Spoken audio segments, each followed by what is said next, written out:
O presidente Donald Trump assinou em 100 dias de governo o equivalente a mais da metade dos decretos do primeiro mandato. Quem analisa o desempenho do republicano é o professor de Relações Internacionais do Berea College, no Kentucky, nos Estados Unidos, o professor Pódio. Tudo bem, professor? Carlos Gustavo Pódio. Tudo bem, professor? Bem-vindo. Boa noite. Muito obrigado por estar aqui. Tudo bom? Boa noite a todos que nos assistem e nos ouvem. Bom, professor, eu estava falando com o Kobayashi, de qualquer forma, ele não saiu da mídia em todo esse tempo e, claro, analiticamente, o que é possível dizer? É um governo difícil, um governo que causou muita polêmica e ele fala que é o presidente ou o governo mais bem-sucedido em 100 dias, é isso? Bom, primeiro que essa capacidade de não sair da mídia, isso de fato o Trump é bastante competente, né? Essa é a grande característica que levou a ele ser bem sucedido no campo da política. Até mesmo quando o Biden ainda era presidente, não parava de se falar no Donald Trump, né? Você vai se lembrar de todos os problemas que o Trump teve com a justiça, né? De ir preso, etc, etc. Então se falava mais do Donald Trump do que no próprio Joe Biden. Então essa habilidade de mobilizar, né, a atenção, isso ele faz muito bem. Em termos, também outra coisa que ele faz bastante é exagerar os próprios feitos. Ele sempre fez isso. Isso é, se você ler o livro dele, né, que ele escreveu sobre a arte de vender, ele fala sobre isso, né, sobre fazer grandes exageros, etc. Exemplo, melhor, o maior, etc. No que concerne a questão de você administrar um país, não dá para você fazer esse tipo de venda, digamos assim, de imagem por muito tempo. E os dados concretos que nós temos é que o Donald Trump, com 100 dias de governo, tem a pior avaliação de todos os presidentes desde que se começou a fazer a avaliação de presidente dos Estados Unidos nesta altura do mandato, né? Esse é o dado concreto.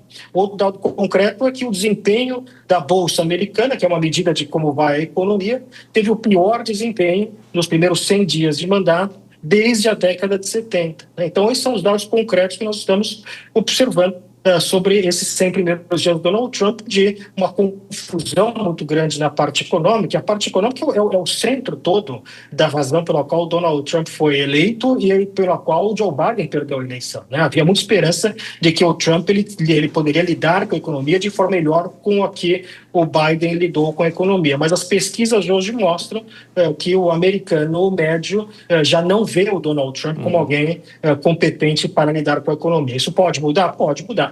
Mas isso é o que nós temos agora, nesses primeiros 100 dias de governo. Professor, pode, na sequência, a Dora Kramer faz a pergunta. Dora? Boa noite, professor. O discurso do Trump, ele em lua de mel com ele mesmo, né, fez ali uma exaltação, desenhou um país que é um país que não é o país que o mundo vê. E pelas pesquisas que o senhor mesmo citou, também parece que não é o país que o americano médio vê. Muitos especialistas aí no setor de economia fizeram uma comparação, uma projeção, hoje eu vi, que essa guerra comercial tende a levar a economia causar prejuízo à economia dos Estados Unidos semelhantes aos causados durante a pandemia da Covid-19. Essa projeção, essa avaliação, ela é exagerada ou é realista na sua avaliação? Boa noite, Dora. Se você observar os números da economia norte-americana, tem um gráfico, por exemplo, que mostra falamos sobre queda da Bolsa norte-americana, né? Você tem aí elementos que, de fato, se assemelham à crise de Covid, né? Já tem gráfico colocando que você coloca desempenho da economia norte-americana, você tem lá, né, os grandes problemas, né, grande depressão, Covid e Trump, né? Trump tornou-se aí um ponto no gráfico para explicar tragédias econômicas do ponto de vista dos Estados Unidos. Eu repito, é muito cedo e as indicações que nós temos é que o Donald Trump está se arrependendo de todas essas questões que ele colocou do ponto de vista da economia. Ele está querendo achar agora, na verdade, uma forma de querer sair dessa armadilha que ele criou para ele mesmo, né, que ele foi aumentando as tarifas contra a China, achando que a China ia piscar, dizer não, vamos fazer um negócio, e a China se manteve firme. O Trump percebeu, e hoje mesmo deu declarações nesse sentido, que vai ser muito mais custoso para os Estados Unidos, né, que é uma política política que não faz o menor sentido, né? Essa ideia de que vamos colocar tarifas muito altas contra outros países para a gente poder fazer tudo aqui dentro dos Estados Unidos. Isso já foi testado em outros países, né? Isso chama-se substituição de importações. O Brasil tentou isso na década de 80, né? Por exemplo, no setor de computadores. Qual foi o resultado do Brasil? Computadores caros e ineficientes, né? Isso na década de 80. Hoje, onde você tem uma cadeia produtiva global muito mais integrada, ou seja, essa ficção, né, de que faça o seu carro nos Estados Unidos, quem fizer carro nos Estados Unidos não paga tarifa. Não existe, né? Você, para fazer uma peça de suspensão traseira de um carro, essa peça de suspensão traseira traz alumínio do México, esse alumínio é montado no Canadá, outra peça vem, quer dizer, isso atravessa a fronteira diversas vezes para você fazer uma peça de automóvel, né? Não existe a ideia de que um automóvel ele seja completamente feito num único país. Hoje, as cadeias de produção construídas nos Estados Unidos, depois de décadas de esforço, de acordos comerciais, como o NAFTA, por exemplo, né, em que os empresários eles fazem seus cálculos com base na previsibilidade, o Donald Trump está acabando com isso tudo. Então, ele mudando de ideia amanhã, e ele pode mudar depois de amanhã, esse fato gera uma insegurança muito grande no mercado. Ou seja, as pessoas que estão planejando fazer algum tipo de negócio não sabem o que fazer nesse momento, né? No ano que vem será um momento importante, 2025, em termos de comemorações da independência dos Estados Unidos. Então é muito conhecido por usar muito fogos de artifício.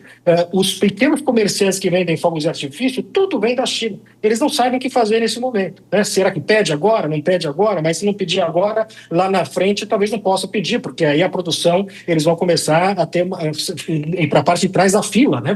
A China não faz fogos de artifício apenas para os Estados Unidos.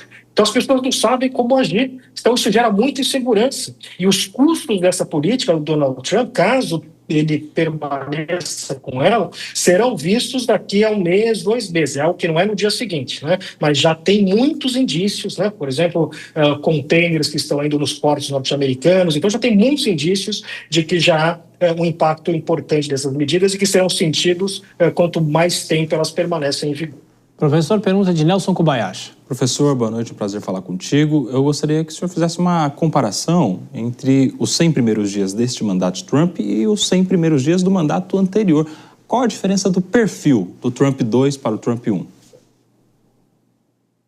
Bom, essa é uma excelente pergunta, né? Diferenças muito importantes entre o primeiro Trump e o segundo Trump, né? O segundo Trump, ao contrário do primeiro, ele tem controle completo do Partido Republicano, ele não tem nenhum tipo de amarras, né? No primeiro governo Trump havia aquilo que se falava os adultos na sala, ou seja, o Trump tinha essas ideias malucas, né? Vamos botar 100% de tarifa contra a China, e mais alguém dizia lá, não, talvez não seja muito bem assim, né? Então, ou seja, havia muita gente do establishment do Partido Republicano que ele se cercou naquele momento.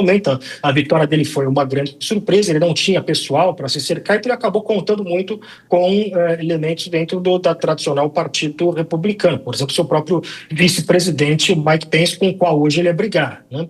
Esse Trump 2, ele fez questão de se cercar de indivíduos cuja principal qualidade é lealdade ao Donald Trump, ou seja, ele não escolhe o secretário de defesa por ser um general com medalhas e alguém competente no campo da defesa, não, ele escolhe porque é um apresentador de televisão que fala bem do Donald Trump, então, portanto, isso é suficiente para você ser chamado para comandar o maior departamento, a maior burocracia dos Estados Unidos. Isso é verdade para todos os outros cargos que ele contratou, né? Para começar pelo vice-presidente. A escolha dele de vice-presidente, quando ele escolhe o J.D. Vance, fica muito claro que ele estava valorizando lealdade pessoal mais que qualquer outra coisa. Isso gera um problema. Gera um problema porque você se cerca de pessoas que só sabem dizer sim, né? Se for um problema, por exemplo, que o Vladimir Putin enfrentou quando invade a Ucrânia, né? Ele se surpreende com a resposta da Ucrânia, com a resposta do Ocidente, que ninguém parou e falou para o Vladimir Putin, olha, talvez não seja tão fácil, talvez o nosso exército não esteja assim tão bom quanto andam dizendo para você, né? Então isso é um problema quando você se cerca de pessoas que só dizem sim. Então hoje nós temos um Trump que não tem nenhum tipo de amarra, é um Donald Trump que no primeiro mandato, se ele testava as regras, nesse segundo mandato ele abertamente está desafiando regras constitucionais importantes, né? Já há juristas que dizem que nós já estamos numa crise constitucional nos Estados Unidos, e acho que um outro elemento, para não ficar muito longa a resposta, é essa aliança que ele fez com a chamada oligarquia, né, norte-americana, principalmente o Elon Musk, etc., coisa que não havia, né? No primeiro mandato dele, muitos desses indivíduos ainda tinham algum tipo de preocupação com o Donald Trump, né? Hoje estão praticamente todos no barco do Donald Trump, dessa união entre o poder político e o poder econômico. Então temos um Trump muito mais sem amarras do que o Trump no primeiro mandato, e o resultado é esse que nós estamos vendo.